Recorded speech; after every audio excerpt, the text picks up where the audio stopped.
వేరుశనగ సాగులో కలిగే సవాళ్ళు. కానీ విత్తనం నుండి పంట వరకు ప్రయాణం సవాళ్ళతో కూడుకుని ఉంటుంది. తెగుళ్ళు, వ్యాధులు పంటను దెబ్బతీస్తాయి. చిన్న చిన్న కీటకాలు మొక్కల నుండి రసాన్ని పీల్చుకుంటాయి.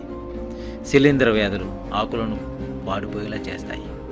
రైతులు అప్రమత్తంగా ఉండాలి. ఏదైనా సమస్య సంకేతాల కోసం వారి పొలాలను నిరంతరం పర్యవేక్షించాలి. వారు తమ పంటలను రక్షించుకోవడానికి సాంప్రదాయ జ్ఞానం, ఆధునిక పద్ధతుల కలయికను ఉపయోగిస్తారు. సేంద్రియ పురుగు మందులు, పంట మార్పిడి, వ్యాధి నిరోధక రకాల వారి ఐదాగారంలోని కొన్ని సాధనాలు. అసలు మనకెవరికి కనిపించిన ప్రమాదం ఉంటుంది: వాతావరణ మార్పు మరియు దాని ప్రభావం. వాతావరణ మార్పు అనేది మనం ఎదుర్కొంటున్న అత్యంత తీవ్రమైన సవాళ్ళలో ఒకటి. ఇది కేవలం భవిష్యత్తు సమస్య కాదు, ఇది ఎప్పటికే మన జీవితాలను ప్రభావితం చేస్తూనే ఉంటుంది. వాతావరణంలో మార్పు ముప్పు రైతులను మరింత కష్టాలను తెచ్చిపెడుతుంది. పొలాలు ఎండి